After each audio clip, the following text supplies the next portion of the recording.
बच्चे now we start next topic that is work done on a body. देखिए बच्चों, जब हम मैकेनिक्स पढ़ते हैं तो मैकेनिक्स का मतलब होता था मोशन। और मोशन को हमने सिस्टमेटिकली कैसे पढ़ा। सबसे पहले कोई बॉडी है और रेस्ट पर है, उसकी पोजीशन सराउंडिंग के रेस्पेक्ट में चेंज नहीं हो रही है। You apply a force on the body starts moving in one particular direction, this force produces the motion. Then you study the distance travel, time taken, acceleration, all these things which comes under the condition kinematics. It may be motion along a straight line, it may be motion along a circular path, in motion in a plane, it may be along parabolic path, etc., etc. But when you start involving force, then you know the laws of motion, F is equal to ma, etc., etc. Newton's first law, second law, third law, then rate of change of momentum. Then you involve force also. In next step we have involved friction also. Then friction always opposes the direction of the force, or direction in which the force is applied, it acts in this direction. So all these things we have studied. But finally when you apply a force on a body and a body is moving under the application of applied force, then work is said to be done on the body by the force. So under what condition, under what circumstances the work is said to be done by the force?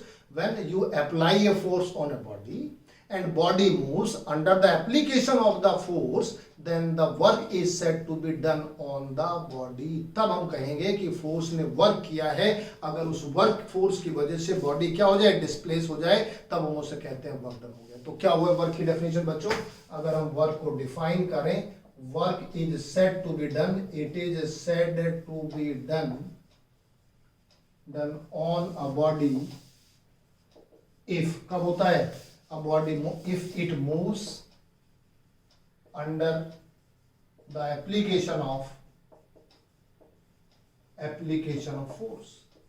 Application mean जब हम force apply करते हैं body पे, हमारे apply करने की वजह से अगर बॉडी मूव करती है तो उस केस में हम कहेंगे work is done by the force. Force से वर्क होता है। तो ये तो समझ हो गया कि हमें क्या हुआ। तो बेसिकली डिस्प्लेसमेंट किसकी वजह से आ रहा था? फोर्स की वजह से। और जब फोर्स की वजह से डिस्प्लेसमेंट है तो क्या हुआ इस प्रोसेस में? वर्क हुआ फोर्स की वजह से। अब उस वर्क को डिफाइन कैसे करें? देखिए, this work may be defined as, it may be defined as कैसे डिफाइन करेंगे? Product of force and displacement in the direction of force, in the direction of force. अच्छा देखिए कितना आसान हुआ, समझा इसको बच्चों। ये कोई बॉडी हुई, आपने इसके ऊपर फोर्स अप्लाई किया and body has traveled a displacement s from position A to position B, and this displacement occurs in the direction of applied force, then you can say work is done on the body. And according to the definition, what is work is done? It is defined as the product of force and displacement in the direction of motion. So work done, W is equal to force F multiplied by displacement. ये work का formula बना। When force is applied on this body and it displaces a displacement s, then work done is equal to F into S, and this work is done by this force F. इस F से कितना work हुआ ये हमने निकाला। But this case is a simplest case in which force and displacement both are along the same direction. ये वो simplest case है जिसमें दोनों की डायरेक्शन सेम है। अगर ऐसा नहीं होता है तब क्या करेंगे? If force makes angle, कितना एंगल बच्चों? Theta with displacement. अगर ये थीटा एंगल बनाता है डिस्प्लेसमेंट की डायरेक्शन में, तब क्या होगा? Suppose you are applying this force in this direction and applied force in this direction and body is travelling in this direction. ऐसा भी तो होता है। कोई भी आप कोई रोलर लेते हैं, उसको पकड़ के ऐसे खींच के चल दीजिए। बचपन में जब बच्चे चलते हैं, खेलते हैं, तो उसमें क्या होता है, कोई भी बॉडी लेते हैं, उसमें धागा बांधते हैं, रस्सी बांधते हैं, उसको खींच के चल देते हैं आगे की तरफ। तो देखिए बॉडी किधर जा रही है? फॉरवर्ड डायरेक्शन में। फोर्स किधर अप्लाई किया आपने? थीटा डायरेक्शन में। अब आप कैसे वर्क निकालेंगे? इस केस में भी आपकी मदद हो जाएगी, लेकिन वो मदद कहाँ से होगी? That help is given by the vector. बताइए एफ का ये कंपोनेंट कितना होगा? F cos theta. अब यही केस बन गया कि नहीं? What is F cos theta? Force on the body in which direction, along the direction of displacement. तो बताइए कितना आएगा, then work done W is equal to F cos theta into S, और you can write W is equal to FS cos theta, FS cos theta. और क्या vector में क्या पढ़ते हो बच्चों, देखिए अगर हम वेक्टर ये लेते हैं A डॉट B वेक्टर, क्या कहते हैं इसको, AB cos theta, where theta is the angle between vector A and vector B. So if theta is the angle between vector F and vector S, then you can write it in vector form, which is F vector dot S vector, F dot S. So this is another formula of work done. ये दूसरा formula बन गया है, इसी फॉर्मूले को modify करके आपने ये फॉर्मूला बना दिया है। This formula is applicable to all the cases if force and displacement both are in the same direction. बताइए थीटा की वैल्यू कितनी हो जाएगी, 0, cos 0 कितना हो जाएगा, 1। तो बताइए कौन सा फॉर्मूला बन गया, ये बन गया F into S। It means this formula is a special case of this one. This is the general formula which we can apply. So if we have been asked to give the formula of work done, then we will say W is equal to Fs cos theta or dot product of force vector and displacement vector. तो क्या definition होगी बच्चों यहाँ से, work में also be defined as dot product of force F vector and displacement vector, displacement S vector, displacement vector, इन दोनों के dot product को आप क्या कहते हैं, वर्क कहते हैं। तो वर्क का फॉर्मूला आपको मिल गया, it is Fs cos theta और F डॉट S। ये आप ये भी कह सकते थे, but this is one particular case in which force and displacement both are in the same direction, but this is the case in which force is applied at an angle theta with the displacement, then we can define Fs cos theta. तब हम Fs cos theta को क्या कर सकते हैं, define कर सकते हैं। बताइए इतनी बात समझ आई कि नहीं, यहाँ तक कोई कंफ्यूजन तो नहीं है, कोई प्रॉब्लम तो नहीं है। चलिए अगर यहाँ तक कोई कंफ्यूजन नहीं है, प्रॉब्लम नहीं है, हमें ये समझ आ गया वर्क क्या होता है, वर्क की डेफिनेशन क्या है, और बच्चों इसके बाद हम वर्क की नेचर को डिस्कस करते हैं। Now we are going to discuss nature of work. अब देखिए नेचर से मतलब क्या है, यहाँ नेचर से मतलब ये है बच्चों, बताइए W किस किस चीज पर डिपेंड करता है, F पर डिपेंड करता है, और किस पर डिपेंड करता है, S पर डिपेंड करता है, और कौन सा कंपोनेंट है, cos थीटा, और cos थीटा किस पर डिपेंड करेगा, थीटा पर। It means work will depend on theta. और मैथमेटिकली आप जानते हैं cos थीटा की वैल्यू 0 से लेके से +1 और उधर -1 तक वेरी करती है, means it vary from -1 to +1, in between there is 0। तो there is a wide range of value cos theta. It means force may be positive, force may be negative, और force will be may be 0। देखिए पहले case में क्या होगा, क्या discuss कर रहे हैं बच्चों, nature of work, nature of work. अब देखिए नेचर ऑफ वर्क में क्या ले रहे हैं, सबसे पहले the work will be positive if theta is greater than equal to 0 less than 90। अगर थीटा 0 या 0 से ज्यादा और 90 से कम होगा, under all these cases cos theta will be positive. कोई भी आप एंगल सोच लीजिए, cos 0 चलिए स्टार्ट करो, बोलो cos 0 की वैल्यू कितनी होती है, 1। इज इट पॉजिटिव और negative, obviously it is positive. cos 30 √3/2, cos 60 1/2, और 90 से कम तक, 90 पे जाके 0 हो जाएगा, लेस देन 90 पर हमेशा cos थीटा कैसा आएगा, पॉजिटिव आएगा। सो this is the example of work done. और जितने भी एग्जांपल्स हैं जिनमें ये कैटेगरी सेटिस्फाई होती है, all are the examples of positive work. जैसे अभी आपने बताया, कोई आप ब्लॉक लेते हैं, उस ब्लॉक पर आप थीटा एंगल पर फोर्स अप्लाई करते हैं, block travels in the horizontal direction, it is the example of positive work. ये पॉजिटिव वर्क डन का एग्जांपल है। और एग्जांपल बताते हैं, ये तो फर्स्ट एग्जांपल हुआ, सेकंड एग्जांपल बताते हैं, work done by gravitational force on a body falling freely is positive। अब बताइए कौन से वाला केस हुआ। अच्छा देखो, यहां से किसी भी बॉडी को नीचे गिरा दीजिए, नीचे गिरा दिया, रिलीज कर दी, यहाँ पर ऊपर से रिलीज कर दिया, ये मार्कर है, हमने यहाँ से रिलीज कर दिया। अब रिलीज करेंगे तो क्या होगा, नीचे गिरेगा। और जब ये मार्कर नीचे गिरेगा तो क्यों नीचे गिरेगा, ग्रेविटेशनल फोर्स है। किस डायरेक्शन में ग्रेविटेशनल फोर्स है, डाउनवर्ड डायरेक्शन। डिस्प्लेसमेंट कौन सा हो गया, downward direction. Force and displacement both are in same direction, so that theta will become 0। So force and displacement both are in same direction, That's why theta equal to 0. So always work done on a body falling vertically downwards is positive. This is the example of positive work. This is another example of positive work. बताइए समझ आया कि नहीं? तो एक example, दो example तो ये हो गए. Come to next. Second one is the work W will be negative. Negative कब? If theta greater than equal to 90, not equal to, greater than 90 and less than equal to 180. अगर ये condition satisfy हो जाए बच्चों, देखो if this condition is satisfied, it is a greater than 90, not 90, greater than 90, greater than 90 and less than equal to 180. If during this range cos theta is always negative. इस range में mathematics में cos theta की value कैसे आएगी? Negative. कोई भी आप value ले लीजिए इस रेंज में, हमेशा cos थीटा आपको नेगेटिव मिलेगा. और कौन से क्वाड्रेंट में? सेकंड क्वाड्रेंट में. आप सेकंड क्वाड्रेंट में जानते हैं cos थीटा क्या होता है? नेगेटिव होता है. चलिए cos 180 का एग्जांपल लेते हैं. cos 180 कितना होता है? -1. और -1 में क्या हो जाएगा? W is equal to F S cos 180 is equal to -fs. बताइए नेगेटिव आया कि नहीं? कोई एग्जाम्पल बताओ इसका, कोई एग्जाम्पल बताओ. कोई एग्जाम्पल हो सकता है नेगेटिव वर्क का? देखो इसी एग्जाम्पल को हम नेगेटिव वर्क में कन्वर्ट करते हैं. कैसे करते हैं नेगेटिव वर्क में कन्वर्ट? अगर हम यही बॉडी जो होगी जिसको हम ऊपर की तरफ थ्रो कर दें, then work done by gravitational force will be कैसा हो जाएगा?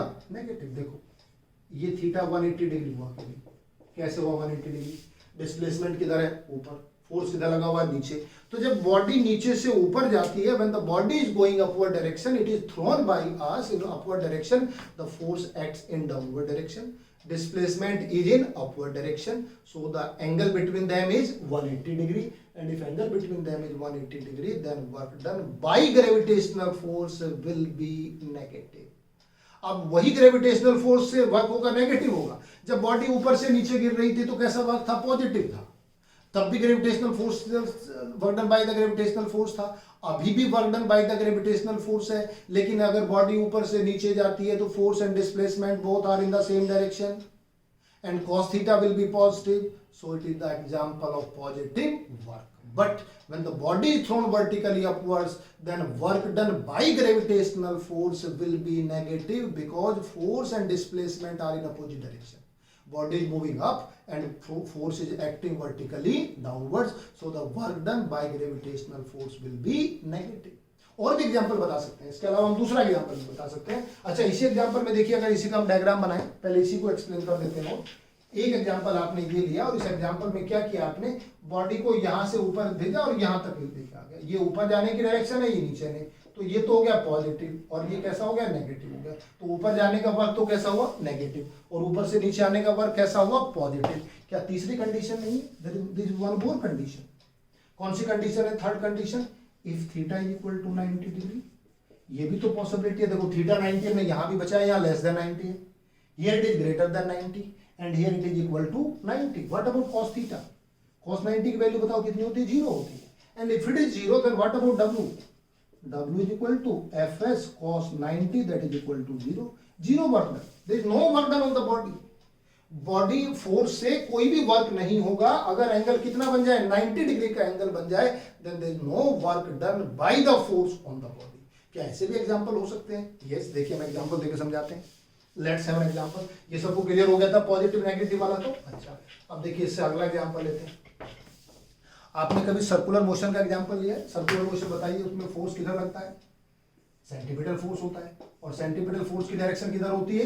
टुवर्ड सेंटर होती है. डायरेक्शन ऑफ डिस्प्लेसमेंट हमेशा किधर होता है? अलोंग द टेंजेंट होता है. और टेंजेंट और रेडियस दोनों कैसे होते हैं? एक दूसरे के परपेंडिकुलर होते हैं. तो बताइए सेंटीपिटल फोर्स और डायरेक्शन ऑफ मोशन में कितना एंगल हुआ? 90 डिग्री का एंगल हुआ. और अगर 90 डिग्री का एंगल हुआ तो वर्क कितना हो गया? 0 हो गया. इट मींस एग्जांपल अगर हम लिखेंगे, work done bye centripetal force on a body moving along a circular path is always zero. तो अगर कोई बॉडी सर्कुलर पाथ पे मूव कर रही है तो इसका मतलब उसके ऊपर कोई वर्क नहीं हो रहा है. Centripetal force is not doing any work on the body which is moving along the circular path. Why it is not doing any work? Because the angle between them will become 90 degrees. So under this condition we'll say there is no work done on the body. इस condition में body के ऊपर कोई भी work नहीं होगा because angle theta is equal to 90 degree. और भी एक एग्जांपल ले सकते हैं. You can have another example. एक एग्जांपल कौन से वाला लेते हैं? देखिए चलिए इसका दूसरा एग्जांपल बताते हैं. दूसरा एग्जांपल ये है कि आपने स्टेशन पर कूली को देखा होगा जब वो सामान लेके जाता है, जब लगेज को एक कंपार्टमेंट से दूसरे कंपार्टमेंट में लेके जाता है या उससे बाहर आता है स्टेशन से, प्लेटफॉर्म से, the work done by the coolie is zero. There is no work done by the coolie. Here we are talking about the external work done. It's very interesting example. Why there is no work done? The weight on the head of the pulley is vertically downwards and the pulley is moving in the forward direction, so angle becomes 90. जो सामान होता है वो कहाँ होता है? वो अपने हेड पे रखता है या अपने कंधे पे रखता है, लटकाता है या हाथ में ऐसे लटका लेता है और वो फॉरवर्ड डायरेक्शन में ट्रेवल करता है. तो डिस्प्लेसमेंट तो फॉरवर्ड हुआ और वेट किधर हुआ? वेट की तरह डाउनवर्ड डायरेक्शन में आया. तो वेट की डायरेक्शन नीचे की तरफ है, मोशन फॉरवर्ड डायरेक्शन में है. तो दोनों केस में एंगल कितना बना? एफ और एस के बीच में 90 डिग्री का एंगल बना और इस 90 डिग्री की वजह से work done by the coolie will be zero. It mean there is no work done by the coolie while carrying the luggage on his hand. अपने हाथ सर के ऊपर कोई भी वजन लेके जाते हैं, कोई वर्क नहीं होता है. But why the coolie is tired? If pulley is not doing work from morning to evening, then why the pulley is tired? Pulley is tired just because of the internal work done against the muscles of the body. जब हम सामान उठाते हैं, चलते हैं, तो motion जो muscles के अगेंस्ट वर्क होता है उसकी वजह से हमें टायर्डनेस आती है. This is known as internal work done. So we are not defining internal work, we are talking about external work done by the applied force. So this external work done may be of three types. It may be positive, it may be negative, it may be a zero. So we have given examples of the positive work. Gravitational force का इतना बढ़िया example है जो दोनों को explain करता है, positive as well as negative. जब बॉडी नीचे से ऊपर जाती है तो बताइए कैसा वर्क हुआ? नेगेटिव हुआ. ग्रेविटेशनल फोर्स नीचे की तरफ है, डिस्प्लेसमेंट ऊपर है, थीटा 180 है, नेगेटिव वर्क हो गया. जब वही बॉडी ऊपर से नीचे आ रही होती है, then work done by gravitational force will be positive बन जाता है. अच्छा और बताते हैं. चलिए अगर हम इस दीवार पे देखिए फोर्स अप्लाई कर रहे हैं, हम pushing this board inwards, but there is no displacement. Is there any work done by me? Is there any work done by me? No, there is no work done. Why there is no work done? Under that condition, S is zero. Whatsoever may be the theta. Theta zero है, zero से ज्यादा है, 180 है, कुछ भी है, लेकिन अगर एस जीरो है, again work done will be zero. तो वर्क डन की अगली कंडीशन ये निकल के आई कि जहां आपने फोर्स अप्लाई किया बॉडी पर, उस फोर्स की वजह से बॉडी में डिस्प्लेसमेंट भी होना चाहिए. तो अगर डिस्प्लेसमेंट जीरो है, again work is set to be zero. ठीक है.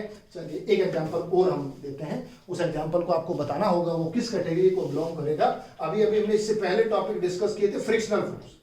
When a body is moving in the forward direction like that and displacement is in the forward direction, okay, and this is the frictional force which acts on the surfaces in contact. जिस contact surface पे act करता है, और ये हमने पढ़ा है, it acts in the backward direction. What is the work done by? One is applied force F, and second is work done by which frictional force? Frictional force F. अब बताओ दोनों में क्या होगा? ये तो अभी समझ आया आपको. फोर्स भी फॉरवर्ड डायरेक्शन में है, डिस्प्लेसमेंट भी फॉरवर्ड डायरेक्शन में है, थीटा कितना हो गया? जीरो. तो ये तो कौन सा एग्जांपल हुआ? Positive. What about this work done? Force is in this direction, displacement is in this direction, and the angle will become 180 degree. So it will be F S cos 180 and that is equal to negative F. This is the example of which negative work done. तो देखिए जैसे हमने gravitational वाले example में दोनों explain कर दिए हैं, positive and negative work done, in the same way we can explain the nature of the work while you are applying a force on the body and the work is done by the applied force and work is done by the frictional force. So by applied force the work done will be positive, by force of friction the work done will be negative. So these are the examples of positive work, negative work, zero work, nature of the work, etc. etc. ये सारे examples हमने explain किए हैं किसके लिए? Work के लिए. तो देखिए अभी तक हमें क्या क्या समझ आया. हम ये समझ गए कि वर्क कब होता है, वर्क क्या होता है, ये भी हमें समझ आ गए। वर्क की डेफिनेशन क्या है, ये भी हमें समझ आया। वर्क की हमने 2 डेफिनेशन बनाई, बल्कि 3 डेफिनेशन बताई। पहली तो हमने बताई force into displacement, but it is special case in which force and displacement both are in same direction. अगर ऐसा नहीं है, then we'll define F cos theta into S. Take the component of force along the direction of motion, then you multiply these two, you will get work done. Okay? Or you can define it in vector form, dot product of force and displacement. F dot S, which is called Fs cos theta. Cos theta may be positive, cos theta may be negative, cos theta may be 0. So according to the value of the cos theta, we can classify work positive, negative and 0. And one more case I have explained, if displacement is 0 and force is there, again there is no work done on the body, कोई work done नहीं होगा। अब देखिए एक और example हम बताते हैं। आप मान लीजिए कोई एग्जांपल लेते हैं जिसमें there is a person who is sitting on the roof of the bus and bus is moving, bus travel कर रही है और वो उसके ऊपर बैठा है, and the person is pushing the bus continuously, यहाँ से लेकर हरिद्वार तक चले गए और वो बस को लगातार क्या कर रहा है, पुश कर रहा है डाउनवर्ड डायरेक्शन में, और वो जाने के बाद हरिद्वार लेट गया, I have done lot of work, but he has not done any work, he has not done any work. Why he has not done any work? Because the force applied by the person is vertically downward direction and bus is traveling in the horizontal direction. Again theta becomes 90 degree and cos 90 is 0, so the work done by the person is 0. अब physically कैसे explain कर सकते हैं इसको, हम ऐसे explain कर सकते हैं, वो इंसान गलत फहमी में है। The bus is not moving under the application of the force applied by the person, bus is moving under the application of the force applied by the engine. जो बस में ड्राइवर बैठा है, जो इंजन को चला रहा है, engine से बस को, वो फोर्स अप्लाई होता है, उसकी वजह से बस जा रही है। So the displacement is not due to the application of your force, that's why work done by you will be 0। आपके द्वारा जो वर्क माना जाएगा वो कैसा होगा, 0 होगा। However again I am explaining, because you are tired just because you have done internal work against the muscles of your body, उसके अगेंस्ट आपने काम किया लगातार पुश करने में, वो इंटरनल वर्क होता है।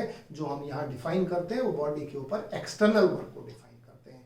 आई थिंक ये सारा कॉन्सेप्ट समझ आ गया बच्चों, डेफिनेशन समझ आ गई वर्क की, नेचर समझ आ गई वर्क की। अब हम वर्क को हम बताते हैं, ये एक स्केलर क्वांटिटी है because it is a dot product of force and displacement, और and as we know dot product is always a scalar quantity. ठीक है, चलिए अब इसकी यूनिट की बात करते हैं। Now we talk about the unit of work. Unit of work. Work की यूनिट क्या होती है? देखिए बच्चों, फंडामेंटल डेफिनेशन से जब आप वर्क की यूनिट को डेराइव करेंगे तो देखिए कैसे निकलेगा। फॉर्मूला अभी आपने बताया, W is equal to F into S. चलिए कॉस थीटा ले लीजिए, कॉस थीटा तो कैसा हो गया, यूनिट लेस हो गया। कॉस थीटा की बात तो हम कर रहे हैं तो इसकी तो यूनिट नहीं होती है। अब यहाँ पर हम सबसे पहले एब्सोल्यूट यूनिट की बात करते हैं, एब्सोल्यूट यूनिट, और उसमें भी कौन सी लेते हैं, एसआई लेते हैं। एसआई में आ जाएगा न्यूटन, मीटर और जूल। जूल का सिंबल एन है। एफ किस में रिप्रेजेंट करते हैं, न्यूटन। एस किस में, मीटर, क्या कहते हैं, जूल। सिंबल क्या है, कैपिटल जी। और न्यूटन भी क्या होता है, it is a KG metre per second square. F is equal to M into KG metre per second square, और metre is equal to KG metre square second minus 2। तो ये भी SI unit है, ये भी एसआई यूनिट है, और ये भी एसआई यूनिट है। तीनों एसआई यूनिट होते हैं, और इसको हम एब्सोल्यूट यूनिट में बात करते हैं। अभी बताएंगे हम 2 तरह की यूनिट कौन सी है, एब्सोल्यूट एंड ग्रेविटेशनल यूनिट की बात करते हैं। और अगर इन सीजीएस सिस्टम ले लो, इन सीजीएस सिस्टम, सीजीएस में newton converts into dyne, metre converts into centimetre, then it becomes dyne centimetre. और इसको हम अर्ग भी कहते हैं, इट इज नोन एज अर्ग। अर्ग भी इसको आप कह सकते हैं। तो डाइन सेंटीमीटर और अर्ग, it is in CGS system. अब ग्रेविटेशनल यूनिट कौन सी होती है, ग्रेविटेशनल यूनिट। देखिए जहां जहां फोर्स इन्वॉल्व होता है, ग्रेविटेशनल फोर्स, वहीं ग्रेविटेशनल यूनिट की फिजिकल सिग्निफिकेंस होती है। जैसे फोर्स की 2 यूनिट बताई थी, एक फोर्स यूनिट कौन सी बताई थी, न्यूटन। और न्यूटन कौन से वाली यूनिट थी बच्चों, एसआई। और अगर एसआई यूनिट थी न्यूटन, तो इसको हम कैसे यूनिट बताते थे, एब्सोल्यूट, एब्सोल्यूट यूनिट बताते थे। एक इसकी हमने ग्रेविटेशनल यूनिट भी बताई थी। फोर्स की ग्रेविटेशनल यूनिट थी बच्चों, वो था आपका KG force. KG force is gravitational unit. और what is 1 KG force, 1 KG force is equal to 9.8 newton. ये हमने यूज भी किया, इसको ग्रेविटेशनल यूनिट कहते हैं बच्चों। तो अगर हमने 1 kg फोर्स कह दिया तो 1 kg फोर्स का मतलब होगा ये ग्रेविटी की वजह से फोर्स लगा हुआ है, और किस बॉडी पर लगा हुआ है जिसका मास कितना है 1 kg है।